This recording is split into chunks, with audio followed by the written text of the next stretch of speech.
नमस्कार, मैं अपने सहयोगी नवीन कुमार के साथ दुष्यंत शर्मा और हम मौजूद हैं झबरेड़ा नगर पंचायत का जो चुनाव चल रहा है। तो झबरेड़ा नगर पंचायत के वार्ड नंबर 3 में हम मौजूद हैं फिलहाल और पूर्व सभासद निवर्तमान डॉक्टर सत्येंद्र मित्तल जी के साथ हैं और जानेंगे कि पिछली बार जो उन्होंने अपने चुनाव मुद्दे रखे, जनता का जो समस्याओं का जो निराकरण कराया, तो उसे लेकर चुनाव मैदान में उतरे हैं और इस बार उनकी क्या रणनीतियां हैं, तो उनसे ही जानेंगे।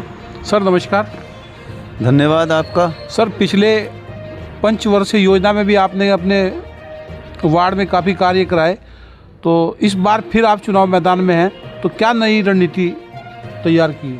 देखिए, 5 साल जो हमने अपने वार्ड में लोगों को अपने सामर्थ्य के अनुसार जो मदद करने का कोशिश किया या जो उनके लाभ दिलाने में कहीं कुछ कमी रही होगी, जैसे मान लिया राशन कार्ड की समस्या रही बहुत लोगों की, या प्रधानमंत्री आवास योजना के तहत कुछ मकान अभी नहीं मिल पाए जिन लोगों को, उन्हें दोबारा से प्रयास करे जाएगा, उन्हें फिर दोबारा से उसका लाभ दिलाने की कोशिश में रहूँगा।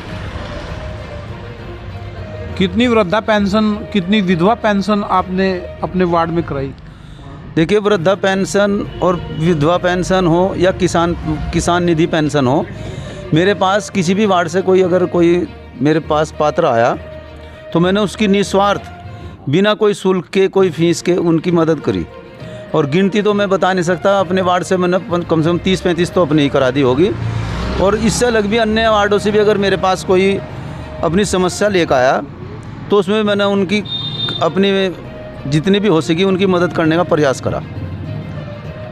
पिछले 5 वर्षों में आपने जन समस्याओं का निराकरण कराया, तो क्या उन्हीं मुद्दों को लेकर आप इस बार फिर चुनाव मैदान में उतरे हैं? नहीं, मेरा एक मानना है भाई साहब, सबका साथ सबका विकास।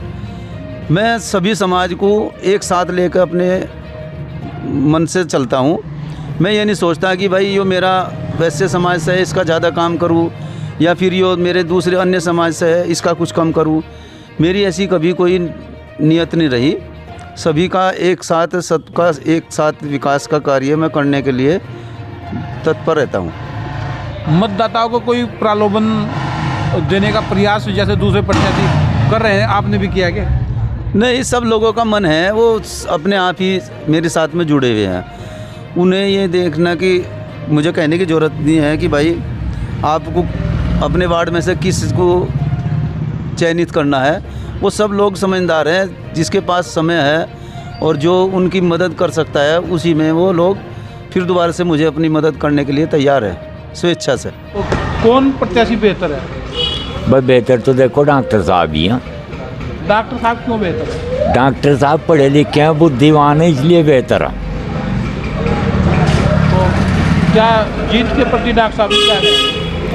भाई जीत के प्रति तो देखो जीत जाएंगे। हाँ, डॉक्टर साहब ही देखो, डॉक्टर साहब ने सबके काम करे पूरे कस्बे का, चाहे कोई भी आदमी आया, इनके किसी को मना नहीं करी, चाहे वो किसी भी जाति का, किसी भी धर्म का, ये एकदम उसके काम के लिए तत्काल तैयार चले।